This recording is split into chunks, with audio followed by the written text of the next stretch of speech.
if I may share with you my playoff story, I do have one from Game 1, Rockets-Mavs, at least tangentially, if you don't mind me telling you how sports works in my life. So we all got into this game for different reasons.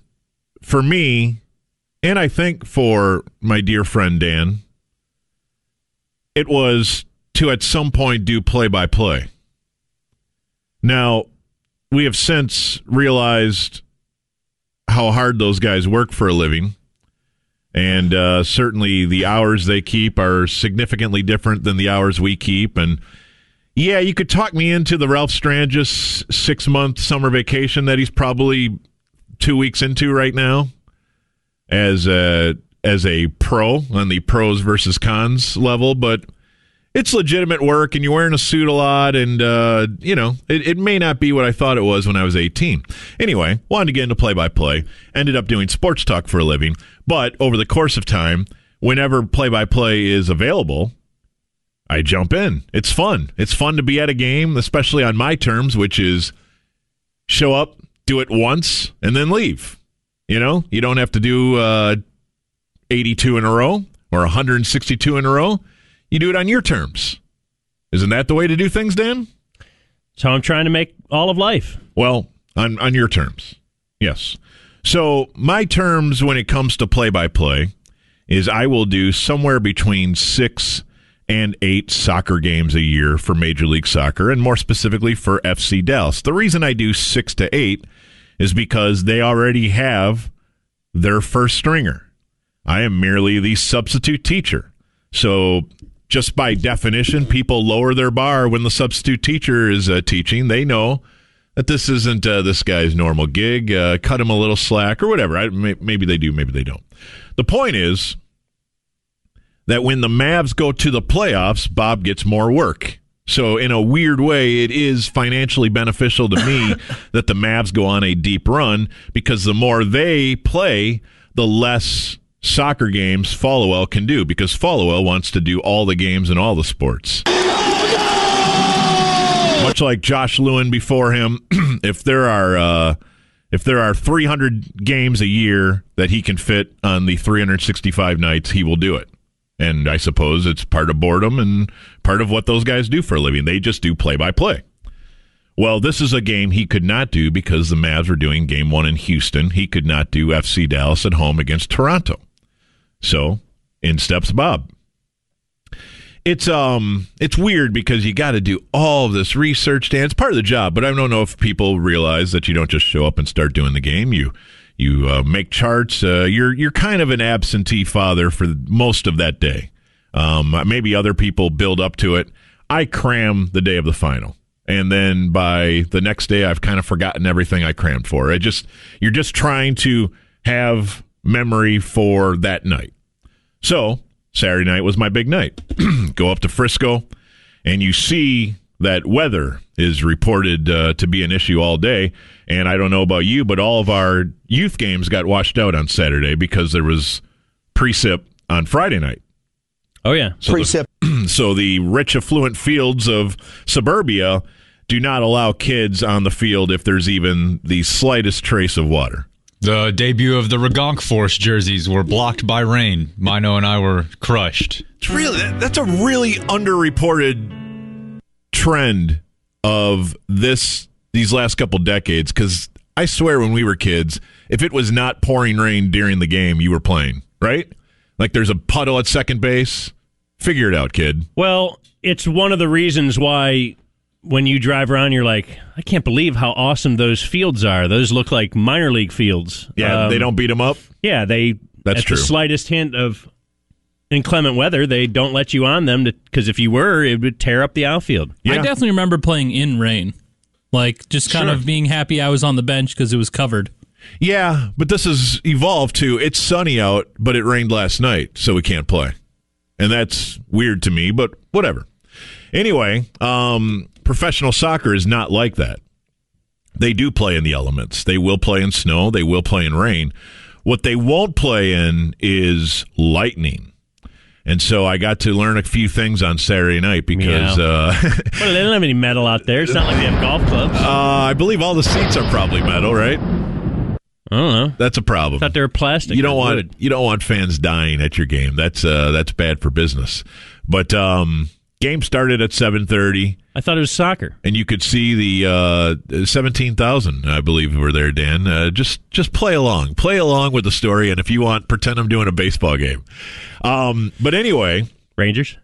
Sure. I was doing the Ranger game Saturday night in Frisco at FC Dallas Stadium. And so you can see the wall of clouds moving in. And the game starts, FC Dallas scores. Then FC Dallas scores again. Then FC Dallas scores again. 3-0. They're ahead. 30 minutes into the game. But at the 41-minute mark of the first half, here comes the rain. Here comes the lightning. And it's... How many minutes are in each half? 45. So we're 41 minutes into the 45-minute first half, and the lightning starts. So the stadium clears. I don't know where everyone went, but I assume because they were already witnessing a 3-0 lead in a soccer game, you're not going to give up a 3-0 lead. They probably went home. Most everyone got out of there and went home. I'm sure of it. So the lightning. And so now, you know what I'm thinking. Rain delay at 8:20. I know the Mavs are starting at 8:30. This is kind of cool. I'll get to see tip-off, and I'll get by a TV, and I'll watch until they tell me it's time to do again, because thankfully on the broadcast, you throw it back to regularly scheduled programming, whatever they're doing on Time Warner Sports Channel Net, because Channel 21 was doing the Mavs game, so this game was back on the cable channel that very few people seem to get in Dallas. And whatever they did, it's 8:20, it's 8:30, it's 8:40, it's 8:50, it's 9 o'clock. Now the first quarter's over, the Mavs game, I'm still watching it. It's 9:10, it's 9:20. Now they're saying, here's the deal. We can go back and play as soon as the lightning stops, but the lightning won't stop, and we have this rule, and I don't know if Major League Baseball has the same rule, but this rule in Major League Soccer is we need 30 minutes of no lightning. So every time there's lightning in a couple-mile radius of the stadium, you have to start the clock over at 0. Okay? 30 minutes. You have to make it to 30 minutes. Then you can bring the players back out, and then you can proceed, provided there's no more lightning. Now it's 9:30, 9:45, 10 o'clock. I'm now asking, because there is standing water all over the field, are we just going to postpone this thing, maybe even call it, but they won't do that, but postpone it maybe till tomorrow? No, we're going to get this thing in. The league says we have till 1 a.m. Okay. Now almost nobody is left at the stadium but the teams and the people that are required to be there because they are being compensated to be there. Now it's 10:15. The Mavs are now in the second half. It's 10:30. It's 10:45. Finally at 11:15, when the Mavs game is over, we are hearing that we're within 20 minutes of getting back on the field. So you watched the whole Mavs game? Watched the entire Mavs game from 8:30 till close to 11. It was over. Now the game is over there. They are still wanting to finish the soccer game. Boy, that's well past your bedtime, too. I'm not to the ridiculous part yet. It's 11:30. The players come back out and warm up. It's 11:45. We're ready to play. So Bob goes back on TV.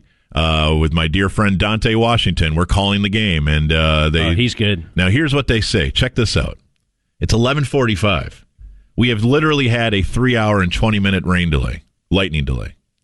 They say, the league says, come back out, finish the 4 minutes, and then we're taking a full halftime. This really happened. This really happened. The league mandated that? The halftimes, because of all the sponsorships and because of whatever they have to get in on their broadcasts at the halftime, they can't play. They can't say, this last 3.5 hours, that was halftime. I hope you got all your sponsors in. Now we're going to play a 49-minute second half and just get this over with. Yes, they can. Well, they could. Okay, they didn't. And they didn't listen to me. The substitute teacher who was saying, here's an idea. So you come back, they played 4 minutes, they left for a 15-minute halftime, and at 12:10 a.m., we started the second half and played a 45-minute second half. FC Dallas hung on for a 3-2 victory over Toronto, and I think about 200 people stayed for the entire night. And that was my soccer story that I'll never forget. You know that Sturm if that game talks FC Dallas soccer. had it been moved to Sunday, there's a 100% chance Followill would have done it. Oh, yeah. There's Like, no you'd have been question. Pushed out, he back up 45 and back down 45. That's exactly right. I forgot about that part. But yes, a 3.5-hour rain delay to come back and play 4 minutes and then do a full halftime. It was the craziest thing. And the players are all like, really? We got to do this? Like, half the players didn't even go back to the locker room at halftime. They just sat down and said, let's get this over with. It's midnight, and we're still playing, and we're up 3-0. Anyway, I digress. What a bad decision, Coach. Yeah, the commish. Take it up with the commish, who surely was out to nice dinner on Saturday night, like he cared. Like, he lives somewhere else, right? He doesn't care what they're doing. Anyway, they didn't ask me. It's 12:27. Let's get down to business. The entire game I was able to watch live while wearing a suit in the FC Dallas press box was Game 1, Rockets and Mavs, and Folliwell, and the whole thing.